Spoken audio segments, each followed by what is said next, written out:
Before we begin, in the spirit of reconciliation, we acknowledge that we live, work, and play on the traditional territories of the Blackfoot Confederacy, the Siksika, Ganai, Bikani, the Tsuut'ina, and the Stoney Nakoda Nations, as well as the Métis Nation, Region 3, and all people who make their homes in the Treaty 7 region of southern Alberta.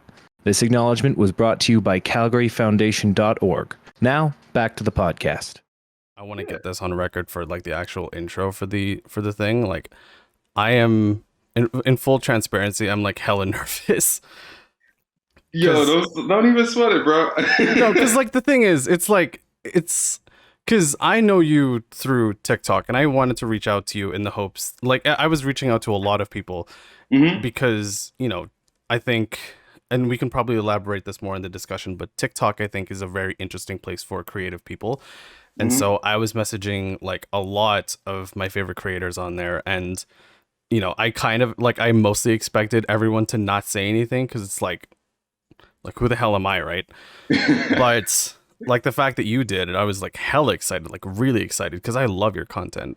Yay! I'm glad. I really do. Like, it's not just like the reactions and stuff, but like Ego and your OCs, like some of your spoken word stuff that you've done was really cool, and I really appreciate that kind of diversity as a creative person. Thank you. I appreciate that. Yeah. Dang. Yeah, it was cool. Like, it was cool, and I hope that like all of this flattery is like not too much. Oh no, trust me, Ego. Just yeah, just great. Here.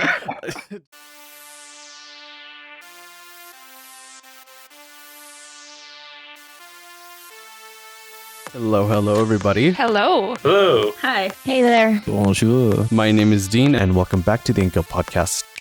Just go to fucking therapy. If I develop Sims, delete the channel. We need to start a revolution.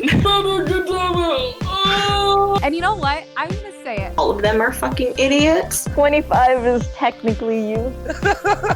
Just say your morning routine. And that's fucking it. Excuse me? Where my Grisha's at? Yo. I'd like you to rephrase that, Sam. Is my guilty boner. Like, you'll attract the kind of people that are into serial killers. That's still bigger than a city. It's more than one planet. Percy Jackson is Greek mythology fanfiction. Boneless. Oh my god. I 100. No. Hello, everybody. My name is Dean. Welcome to the InkGuild YouTube channel, where I have a very special guest today. Today I have Gondré the Wordsmith. Can I get you to say hi? What's up? How's everybody doing? Hell yeah. A lot of you are probably coming from TikTok, where he has, I think 1.3 million followers now? Yeah, somewhere around there. Somewhere around there, yeah. So 1.3 million followers, but as well on Instagram, 22K, I think. 22,000 followers somewhere, give or take. And I don't know if he has any other social media, but I know that he is a very creative person. He's not just a TikToker. He doesn't just like make reaction content, which is very funny, by the way, but just like he is I know that you draw. I know that you're a creative artist. I know that you have a very big passion for like a lot of nerdy things, which is very similar to me. And in general, like the thing that like piqued me and what made me kind of reach out to you in the first place to talk was you were a creative writer, not just I think in spoken word poetry, but as a novelist too, which is what I am, or at least what I call myself and would like to be. So I think there's, with so much to talk about, let's just start getting into kind of like the earliest origins to that. Like, and again, because maybe your audience is more familiar with it, but I'll also like let your audience know who I am afterwards. But let's talk about your earliest starts as like a creative person. Like when did you start creating things? Just on a time. Yeah. When did I start? I've been creative in the broadest sense of the term for like pretty much my entire life. I was really into drawing and really into making art and that was a big thing for me. And so, especially through grade school, I was drawing like all the time. I was that kid who was like drawing dragons and making my own characters, and like there was a whole minute where I was trying to like make a business where people like I draw things for people and stuff like that. Oh yeah, early commission work, yeah. Yeah.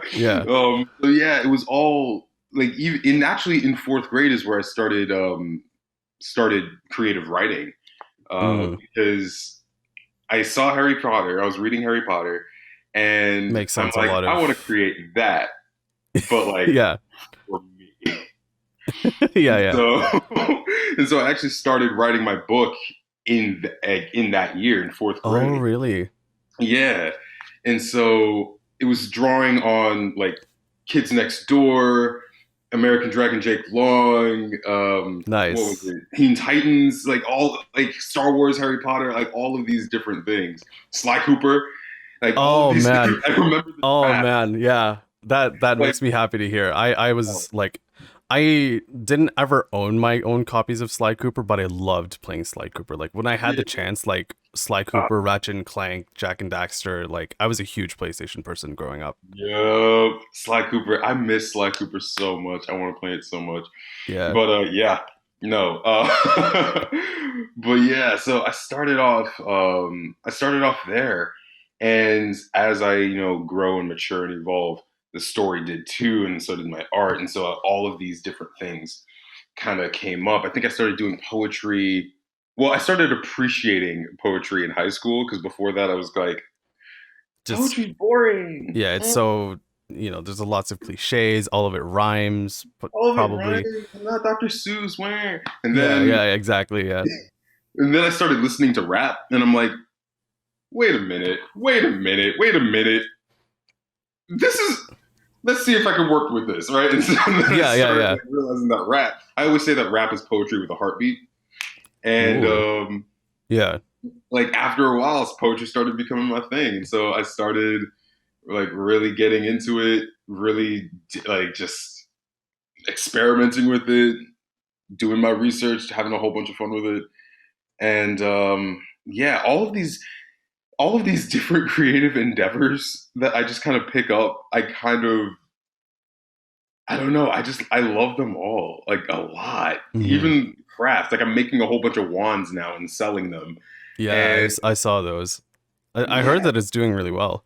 They're doing pretty well. Like this is mine right now. Like I'm thoroughly enjoying it. Like yeah, that's sick. Like it's fun. I don't know.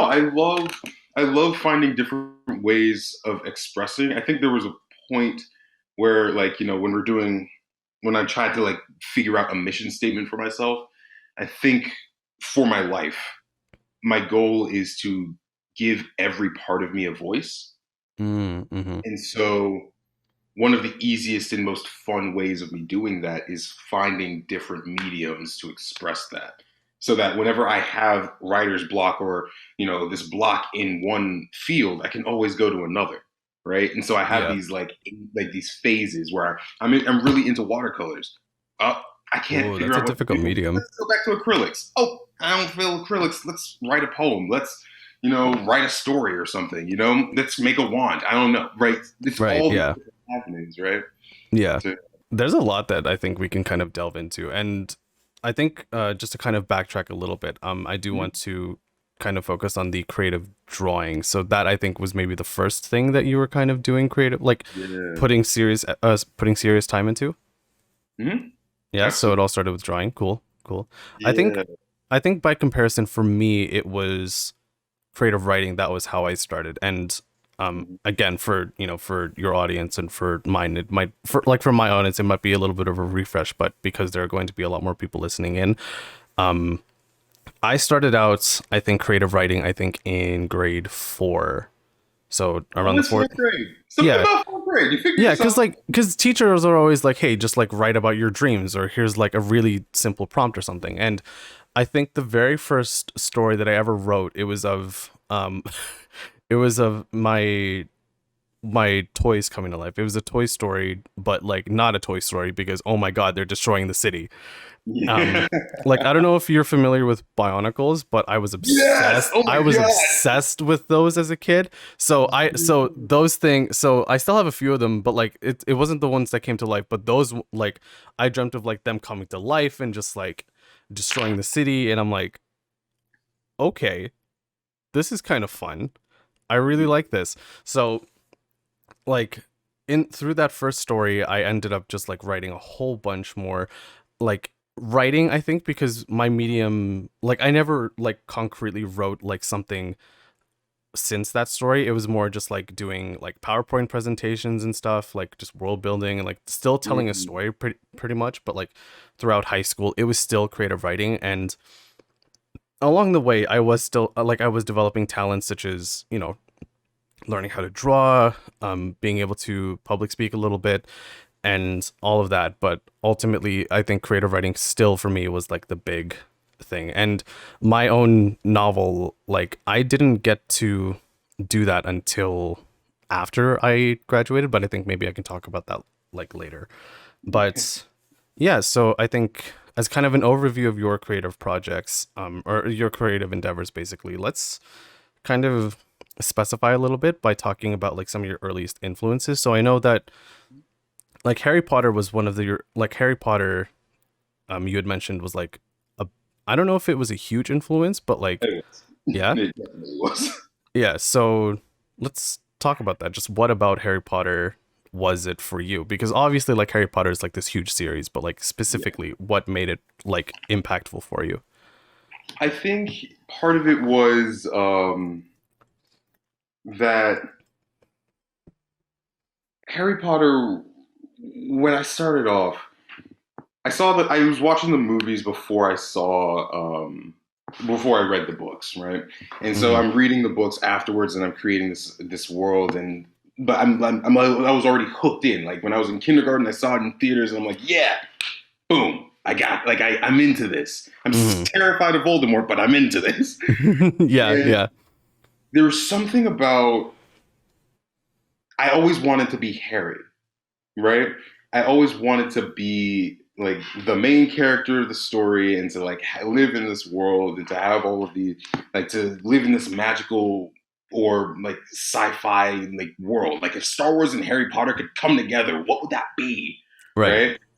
And I ended up creating my characters in that vein, right? And in this service of because the plan is, and it still is, like, you know, years later, almost 2 decades later, it's still the plan. The plan was to create a world and then live in that world.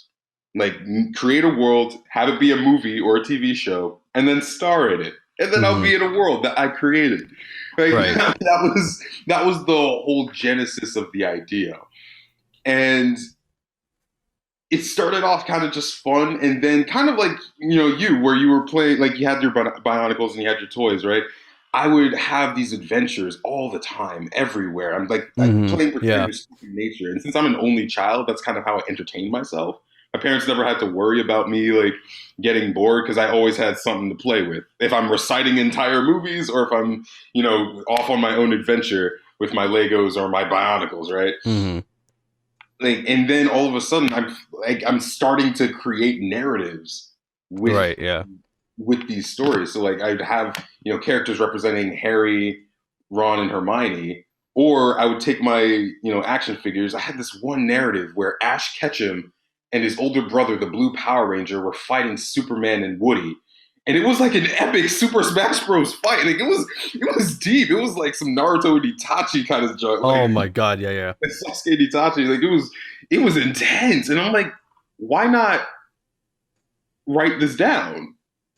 Yeah. And like just take everything and just put everything together. So all of these things kind of just naturally fell into place. And I'm like, I want this to kind of follow that same path.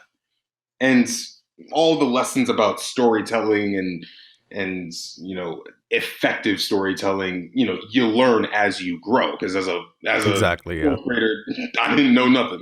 I just thought, hey, whatever. But after a while, you start like picking these up, and your craft develops, right? And I really do credit Star Wars and Harry Potter for a lot of that creative spark in my imagination. Yeah, especially early on. Yeah, those big universes where you had like, I don't want to say like hollow protagonists, but it's the kind of protagonist where you can kind of like insert yourself into it. Like it's baseline enough where like they have a little bit of characterization, but ultimately you're supposed to see yourself in them, right? Like Harry Potter, I think, is the good example of that. I think Luke to an extent, like he does still have his own characterization. However, you can easily see yourself within Star Wars, especially within the Skywalker saga, I think. Unless I'm wrong. Yeah. It's because that's a character that's learning about the world at the same time as you. Yeah. Like, I think through big universes, like, I think, to be honest, I was never really a Star Wars person growing up. I was more of a Lord of the Rings person. And I think, like, even then, just the self-insert, I think, was maybe Frodo, who was discovering a whole bunch of, like, Tolkien's world around you. And I think as a fantasy person in general, that kind of appealed to me a lot. So I think Lord of the Rings, despite like me saying, like I say Lord of the Rings as if that had been part of my childhood, which it wasn't. Like I think I was in my preteens when I first saw yeah, it's something. Yeah. But like just once I started getting a good grip of storytelling, or at least like starting to get a better understanding of it, that's when I think everything took off. Like I think I was moving away from, just showing my stories to friends and family and more or less just really starting to take it seriously. And I think were it not for my friends and family's initial support growing up, like I don't think I would be a creative writer. And I actually wanted to talk to you about that. So what was your support system like as an early creative? It was very rich. I think that's like the first description I can find for it. It was very supportive. My mother, I would tell my mother, hey, I have this idea and like I got this and this, and she'd be like, awesome, right? And she'd let me go off on it. And she was very very much willing to put some skin in the game in like helping me create this. And even like, because I was working on my story, my novel, Max Blaze, for like a dozen years, like a full 12 years. Yeah. And every once in a while, my mom would be like, so how's that book coming? I'm like, oh yeah, it's coming. Like she, whenever I had like lost that energy, she'd be like, hey, no, don't forget this. You were really passionate about this. Like see it through to the end, right? And she was a big part in helping me actually get it published. Right. And because she read the whole thing, she's really great at editing. So she edited a version of it, and it was, super helpful to have her eyes on it like that. And, she was there with me, she's not as big. She was reading the Harry Potter books with me too. And she's not as big a fan of Harry Potter as I was, but like, she was with me. She was supporting like my steps. And that goes for pretty much every one of my endeavors. I'm always telling her, hey, I have this idea and I think this is how it can go through. And she's like, all right, great. I want to see, let's see it go. I'm going to support you through that. And she's always kind of been there. My dad's always like, backing me up too. All of that. So yeah, I'd say the support system was very loving. And especially sometimes I'll still run to her like a little kid, like, "Hey, mom, I found this thing about writing, and this is why this is happening, and this is why these characters are going on, and it's just like in Game of Thrones. I know you don't know it, but let me explain it to you." Like, yeah. You just open up your own separate like Word document, like doing all of this like pre-explaining before you get to your thing. Yeah, it's exactly kind of like why I don't always do that to my mom and sister, because they are currently my main support system, and my dad too. But like the thing is, I'm the passionate creative in my family, and a lot of what I say really only my sister kind of understands. But like nevertheless, my family is also really supportive in how like I've been a creative growing up. And I had actually touched upon this with my with the other people within our YouTube channel, the InkGuild collectively. In our first episode, I think a few of us had touched on that early influence from family.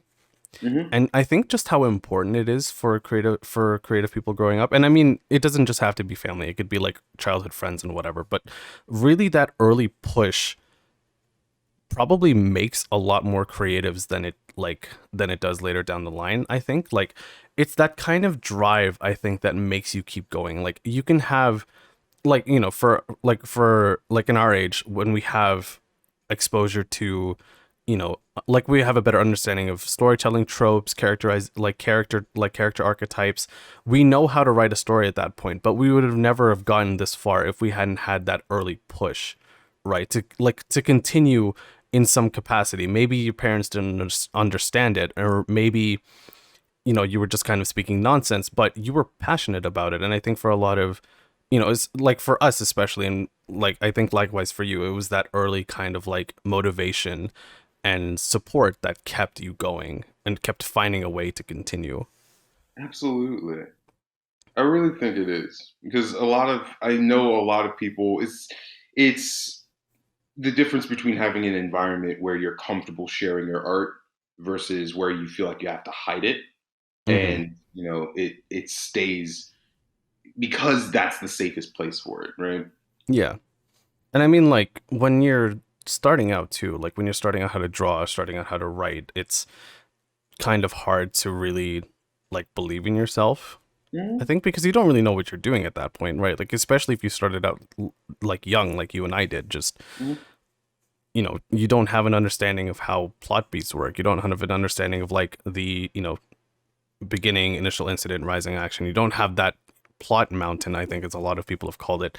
There are so many things that you kind of understand later as a creative person, but when you're just a kid and you're having fun, I think you just need that kind of like support from somewhere. Just the freedom to try it, try Exactly. and fail, you know. And what I'm realizing is that there's always going to be an evolution, because there's always something better, someone better than you that you can learn from. Mm-hmm. And you're constantly learning. Even now in my writing, I can see past versions of my book that I'm writing right now. I'm looking back and I'm like, oh my God, I was really proud of this. We got work to do. We gotta fix this. And that was just like a few months ago, you know? Yeah. It's a constant thing. And I feel like surrounding yourself with people you perceive as better, quote unquote, maybe differently skilled or more experienced, I think is a really wise decision. Surrounding yourself with people you can learn from. Mm-hmm. You know? Yeah.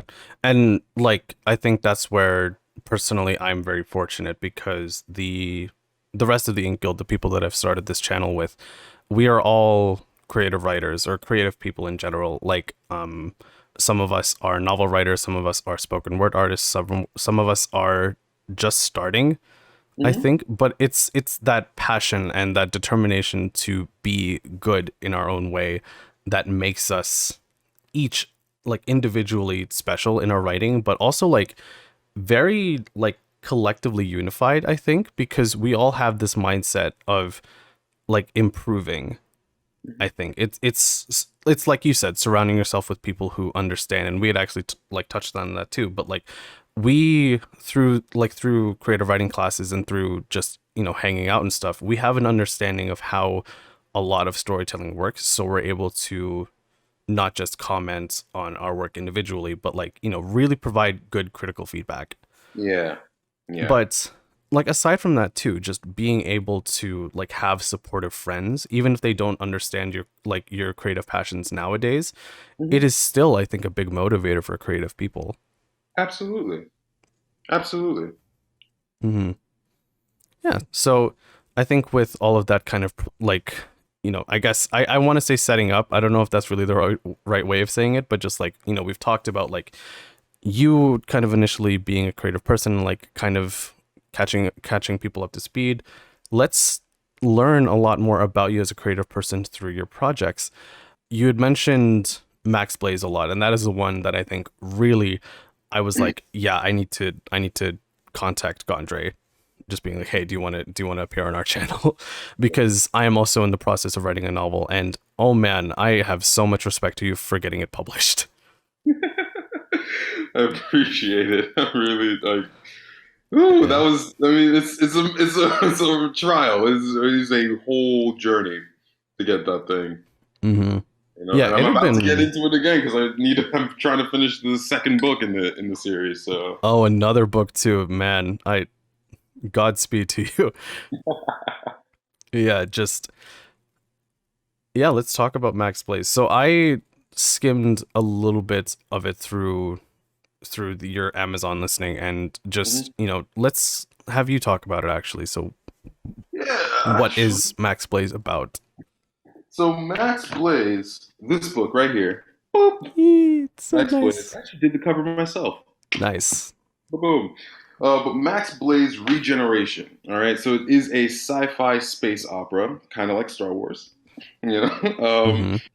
where it takes place at the height of a 5,000-year-old war against a force called negative matter. This force is taking over the universe slowly and very violently.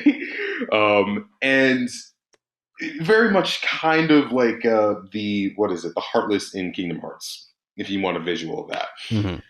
And this group of, superheroes that have been defending the galaxy and fighting this war are coming up and trying to end it as much as possible. And they've gone through generation and generation and generation. And we meet our main character, Max Blaze, who controls fire.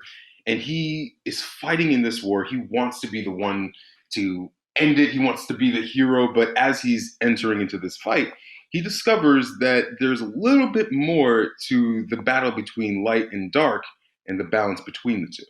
And so as he's going about, he's going to find his place in that whole conflict. That is a lot. Yeah. Yeah. And I say that with a lot of praise, because Star Wars-esque space opera, superpowers, potentially modern protagonist, special gear or something. I don't know how to describe it, but just like that special edge. It is definitely, I think, you'd been working on this for quite a while, yeah? Yeah. Yeah, since you were young. And I think it sounds like one of the, a perfect novel to kind of come out nowadays. I think because at the time, I can imagine just fantasy and sci-fi were I don't want to say two completely different things, but they were very set. I think a lot of high fantasy was very Tolkien-esque, and you can kind of associate Star Wars with sci-fi, for the mainstream genre. Some people kind of associate it with Dune and whatever, but it's fantasy, but it's sci-fi. There's some things, but it's a very thin line. Yeah, exactly. But nowadays, because of numerous different stories like The Hunger Games, Shadow and Bone, even just changes to fantasy in general, there is so many different ways to tell these high action stories nowadays, these high fantasy stories, because there is so much, I think, that we can balance as writers. And I want to talk about that actually in terms of Max Blaze. How was it balancing all of these concepts? It took time. It took a lot of time. Especially as I'm learning how to tell stories, from that young age to now. Now I have a stronger concept of, what storytelling is and how to deliver it. But it took a long time to develop this universe to the point where I felt like I could play in it. Mm-hmm. And part of it was, grabbing inspiration from the various stories that I like and figuring out how they can mesh together. and find a lot of it was finding similar themes throughout and seeing what happens. A lot of it was just what would happen if, say, Luke Skywalker met Dumbledore, or what would happen if Sly Cooper, was in space. All like just these weird, wacky questions that you don't have to force them together. They kind of just naturally happen if you set it up. Right. Right. And balancing these different concepts, it became more of a question of what is the most important thing. And like the story became more focused about certain concepts early and then evolved into something completely different. So, for example, when I started off writing the story and I started off drawing these characters, Max was white. He was a white kid, right? And and this is something I didn't notice in myself for a while, but I was like, yeah, no, this is the character. I'm going to create this character. It's going to be great. And then for a while, I'm going to be this character. And then I noticed, I'm like, wait a minute. Why is he white? Why is that the thing? Right? And it was this metamorphosis of like, oh, this is all I've seen. This is the entire universe that I'm in. And suddenly, as I'm, coming to grips with my identity as a Black man, this sense of what does racism look like in this universe? Right. We're in the future. I'm assuming, I hope by 5,000 years in the future, we're not worrying about race and gender and sexuality and all that. Yeah. I hope we found we have bigger problems to deal with.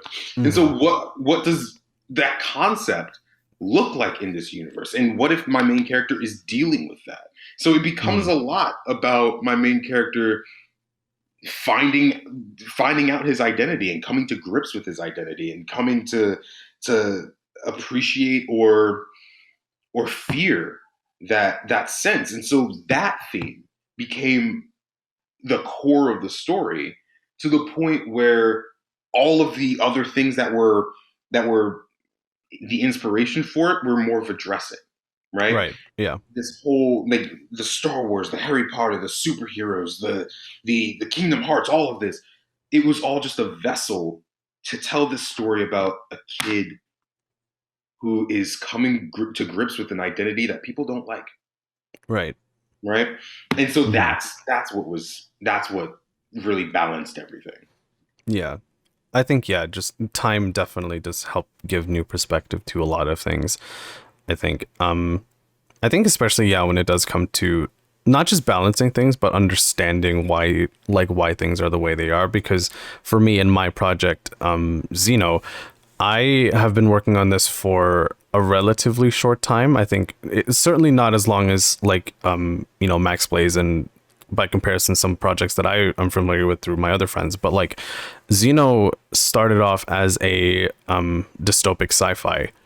And I think that was just because it was one of the biggest genres at the time, and I wanted to try my hand in it. And the main character, Porter Xeno, was, I think, a white woman who would later become a cyborg because of shenanigans, I think.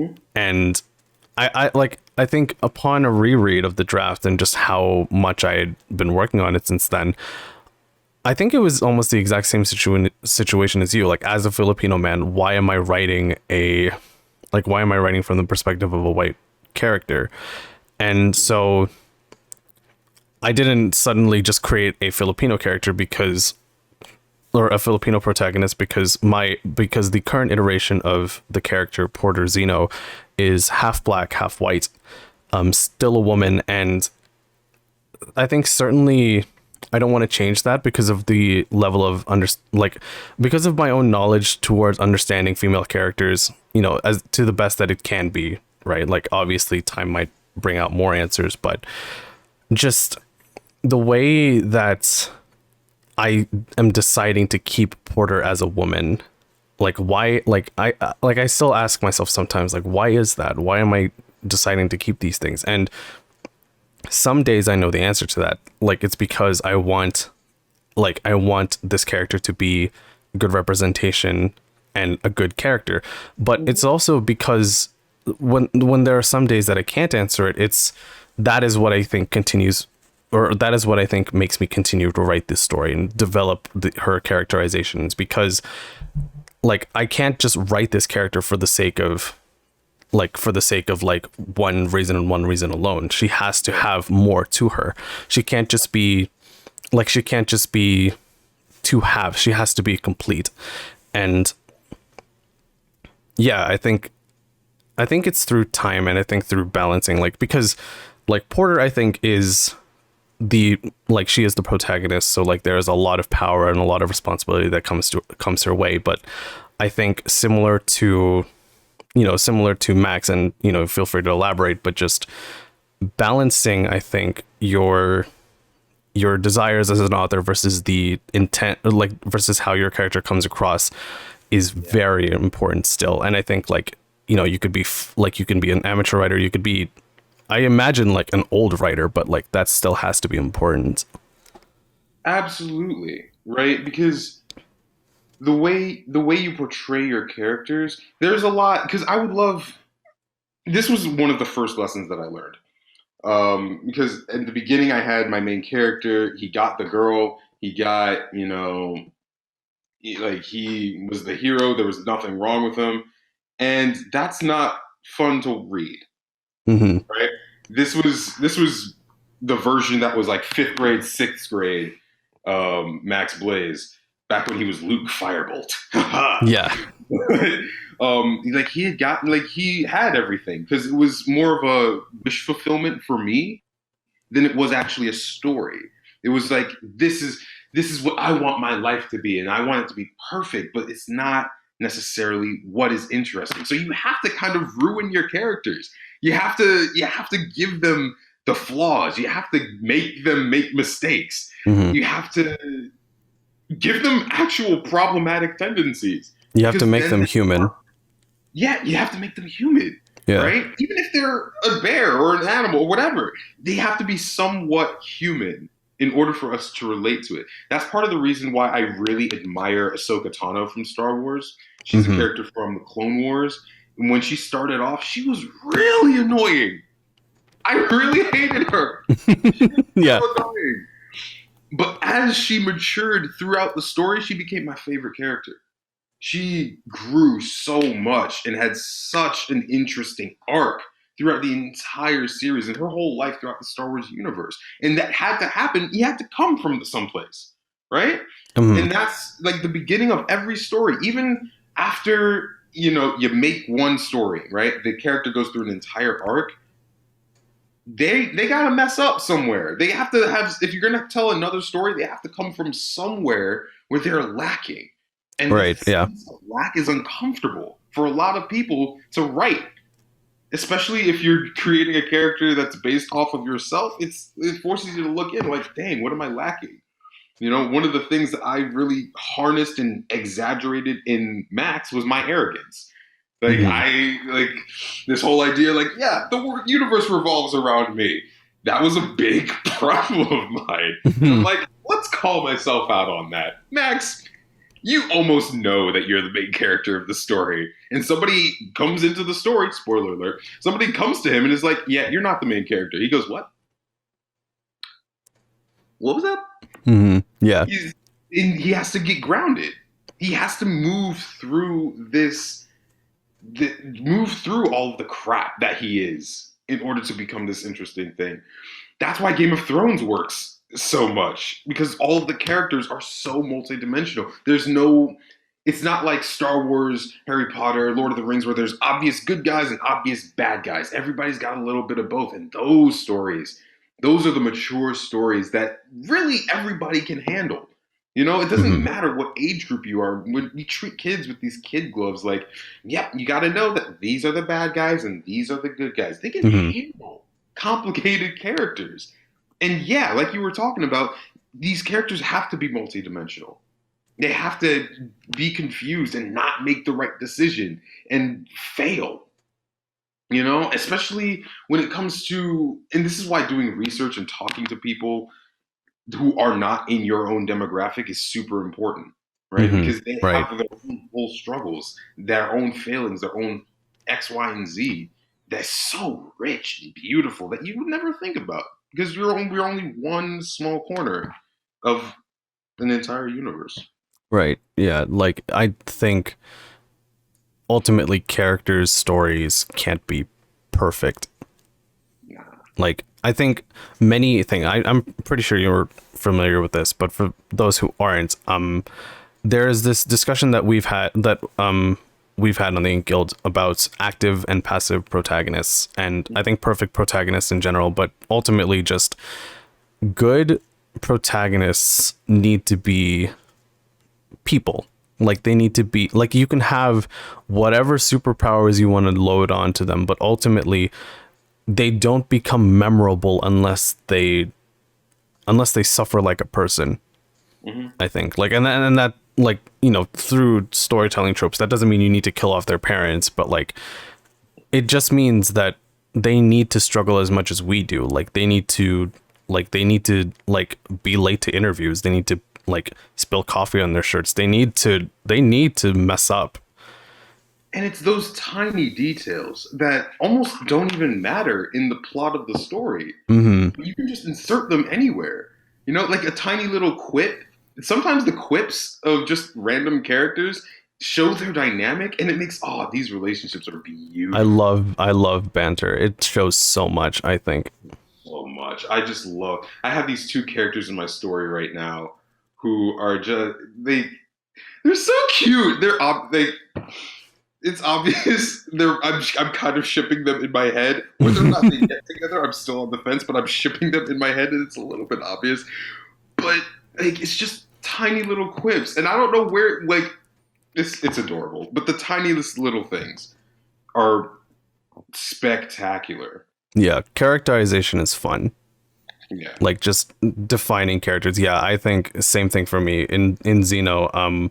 The main interest, or the main love interest, who isn't actually a love interest, is Porter's best friend Magna. They are, I think, coming at they are what it's kind of confusing, but they were childhood friends to lovers to exes to friends again, kind of, and just exploring that relationship at a point in the story where I've introduced them as two friends who have gone through so much. So they've been childhood friends, they've been lovers, they've been exes, and now they're trying again. Just it's interesting, not just exploring that dynamic of like how positive everything was, but just how anxious they are, because Porter is the kind of like, I think, you know, on characterization, Porter is a very anxious person, and I've tried to express that through italics and monologue, but basically just you can kind of hear little bits of Porter's thoughts throughout the story. And especially when it comes to Magna, who is at one point her entire world, it's so fun exploring just how much she lets in, how much she's willing to accept from her best friend, who knows that she's trying so hard. And I think it's exploring that kind of, like, you know, you say it's the like people say it's like the littlest thing sometimes when it comes to characterization, like how an eyebrow moves, or like how a person bites their lip when they think about a person, like how they throw their hands. Like, speaking with their hands tells so much about a person. Like, there have been so many jokes and memes about like people nitpicking and analyzing like English literature especially, but like it's for good reason, because there is a lot that you can tell from characters, especially when how they react. Like, facial expressions, I think, is one thing, but when an author is like throwing your character's hands in the air for whatever reason, that tells a lot. Yeah. I'm glad you mentioned hands. I don't focus on hands a lot, but I wonder what are some of these characters' hands telling us about them? You know, I did forget about that, so thank you very much. You're welcome. Like, I think for me, hands is not as important as a thing as when it comes to the face, because Porter, I guess just an example, but Porter is more expressive through her face. She tries to, because when it comes to her body, it's a lot easier to hide her face because she can easily just turn away.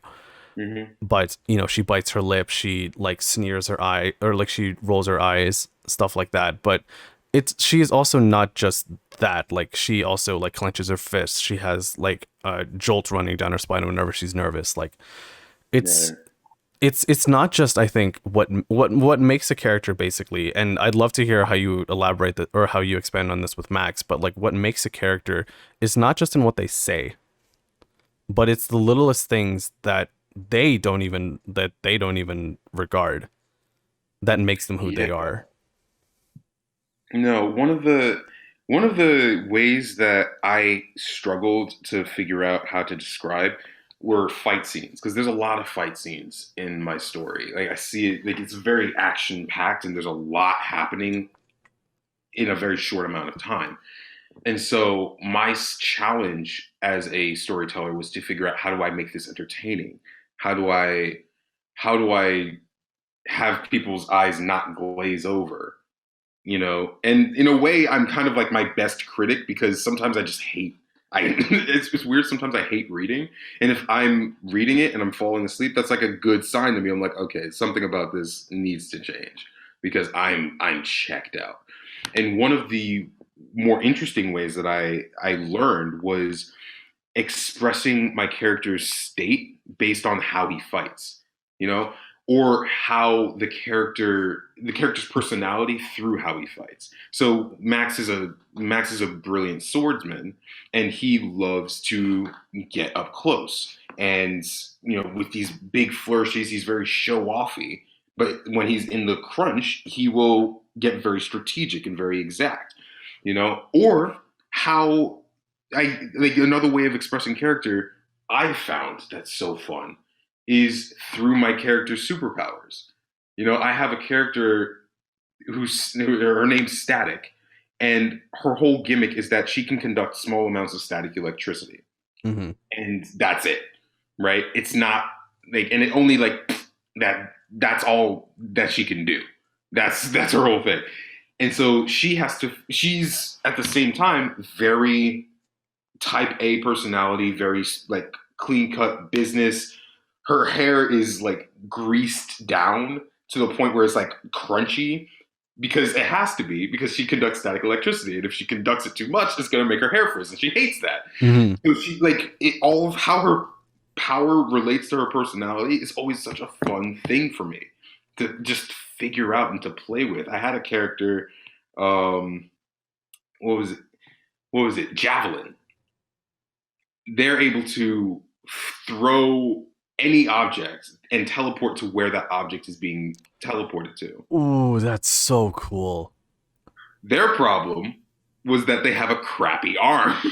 Oh, so no. They had to figure out how exactly to make this work. And so they have a whole bunch of like interesting items and a whole bunch of all these interesting forms. And I actually had to fold another character who could create like little fireworks. I folded him into them.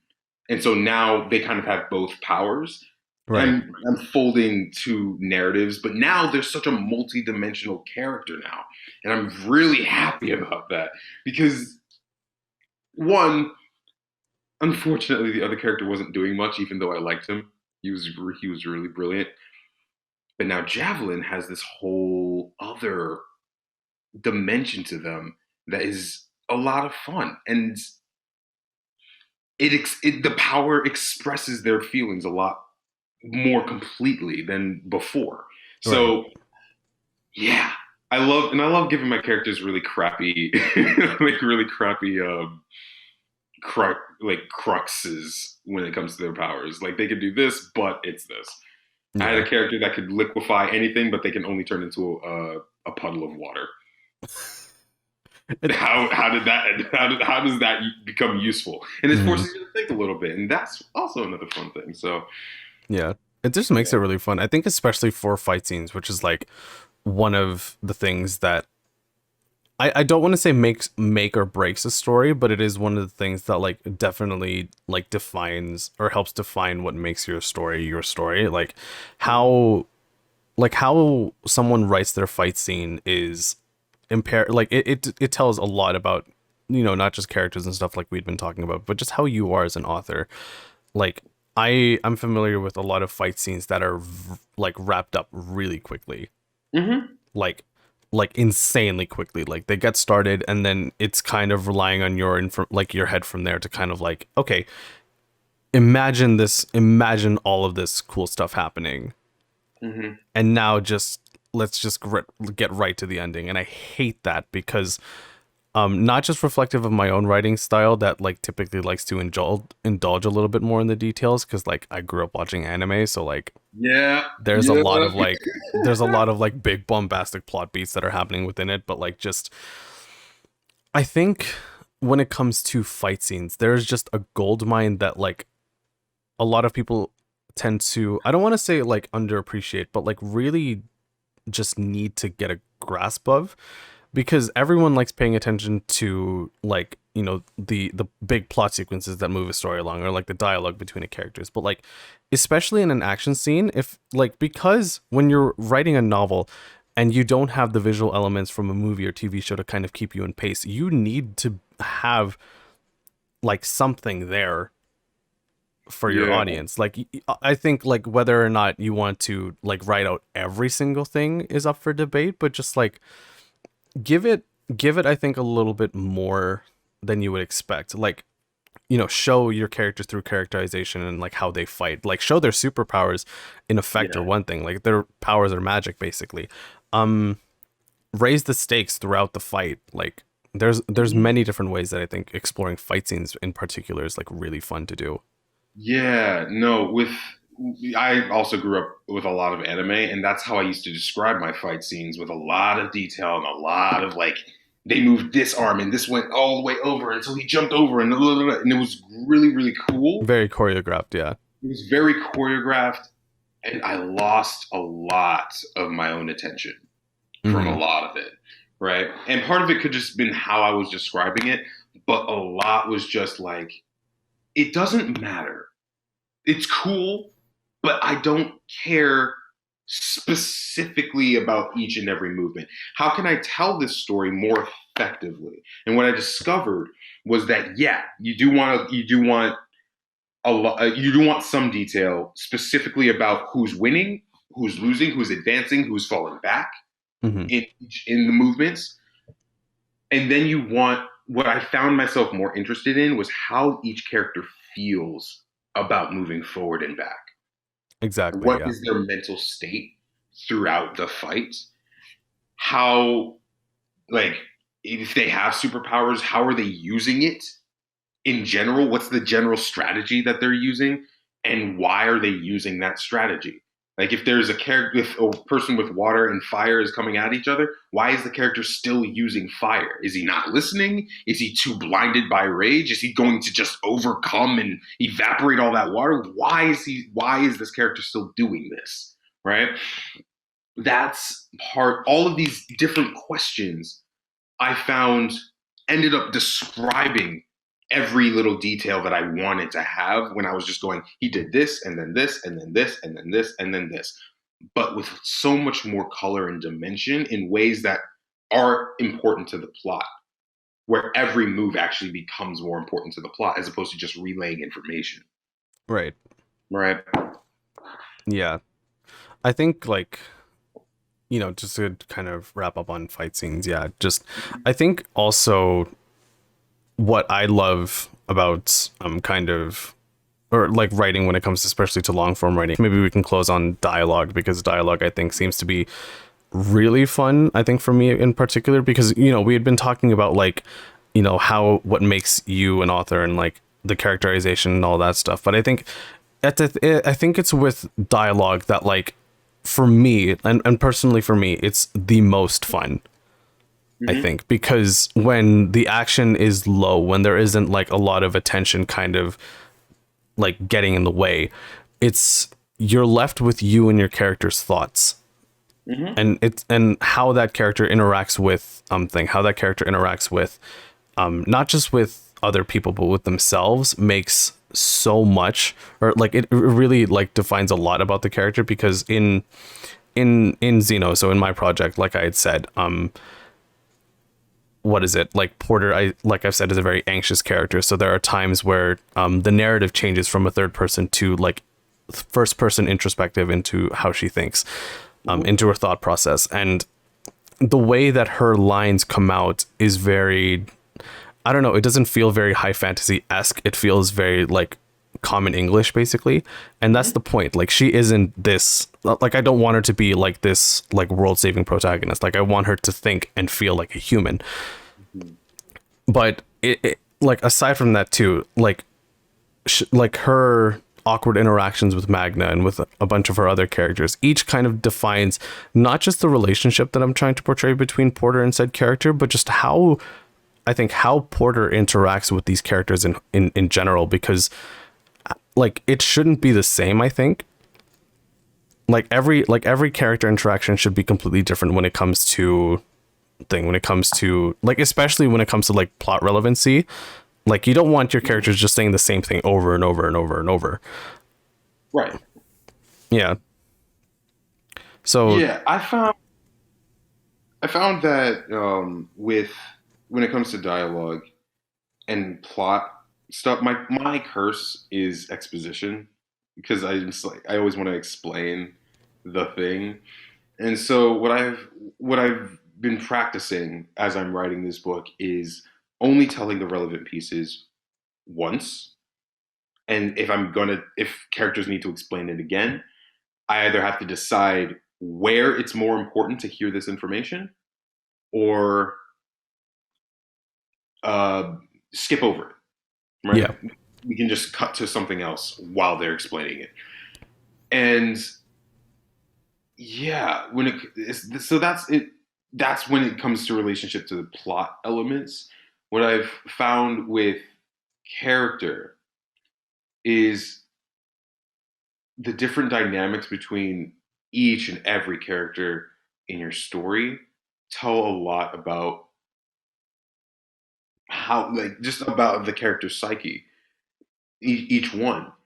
And I want to encourage myself to have every character talk to each other and have a very specific relationship. I think there's like 2 character relationships out of the pantheon that I have that are not as well developed, and I'm curious. I want to find a place to put them, just to have like a conversation with each other, and how those relationships evolve. In every conversation that a pair of characters have, something has to happen in between. Mm-hmm. Something has to happen that changes their dynamic, or one person's reality, or something else, because otherwise we're just having the same conversation over and over. And that was another thing I had to edit out of my writing practice, right? But all of these characters, as they have their own dialogue, I'm also an actor. I'm primarily an actor, believe it or not. Mm-hmm. And so what I'll do is I'll just like play pretend. I'll write the screen. I'll write the scene, and just I'll go for it, and just be both characters talking to each other, and just let them improv. That gets me out of a lot of very bad writer's blocks. Mm-hmm. And what ends up happening is that what they organically say is much more effective than what I could think of. Right. And sometimes I'm scared that they'll all end up sounding the same, because they're all different sides of my own mind. But mm-hmm. you go back and you figure out, one of the things I was learning from my recent binge of Game of Thrones is that each character can have their own, like, each character has their own way of dispelling information. For example, Peter Baelish tells a lot of stories, and he'll use that to get to the core of what exactly he's trying to say. Right. Some people will be very direct. Some people have very thinly veiled threats in just a metaphor or whatever. All of these different things that we all know, they're all basic things, but we just got to say them out loud. these are the things that tell characters apart. Mm-hmm. I have a character that talks very quickly and he's very quippy. He's the comic relief character. He's fun. And then another character who speaks very properly. And when we switch perspectives, that's also kind of dialogue, even in a third person. Like when you switch focusing from one character to another, how that one character sees the world, she sees her habits as very like neat and perfect and like you got it. Right. Another character's like, God, again with the perfect, really? Come on, and that comes out in the narration. Yeah. Even that, when they're talking to themselves, like you said, in the first person perspective, you hear a lot of how that person speaks and how they take care of other people and how they take care of themselves. All of these different things just give you this. It's almost like you don't need to describe the character because you do it throughout the novelization. Absolutely, yeah. Like it's not just to kind of focus on one thing for a minute, but like just it's not just your one character, right? Like it's obviously multiple characters and like how they interact and stuff. Like, playing around with a whole universe is fun. Oh yeah. I have like 23 pages of like everything that happens in my 5,000-year-old war mapped out, just so I know if I want to reference something, what millennium that was. Like a true world builder, I respect that. I really do. But yeah, I think that's pretty much all I've got. There was a lot more that I wanted to talk about, but unfortunately we were a bit pressed for time. So this has been fun nonetheless. Like it's been fun, like still talking about like novel writing and all that stuff, which is again, like, for me, like apart from the content creating on YouTube and stuff, like apart from the drawing and apart from all of that, that is still, I think, the one goal for me is to be a novelist. And I don't know if I can say the same for you, but like, Oh no, definitely. I have, after this one, I got another story in the Max Blaze universe. I got like several, I gotta get down and do them. There's so many. Yeah. You have so many ideas for like for a potential series and you're just like, I have to get through this one book. No. Please. It's an issue. I have like a whole series planned out for mine too, and it's just I haven't even finished the first one. Yeah. Yeah, but yeah. All right. Guess we can close off there. So Gondré, thank you so much for joining me today. You can find all of it. I'll link his social media down in the description below on YouTube, and hopefully we'll be able to talk again because there was plenty more I think that we can talk about, not just for like Max Blaze and like and Xeno, but like some of your other creative stuff, because there is a lot. Yeah, very much very much a content creator through and through. It's not too specific. All right, all right. Yeah, thanks so much, man. Thank you for coming on. Thank you. You take it easy, all right? Yeah, you too. Have a good day.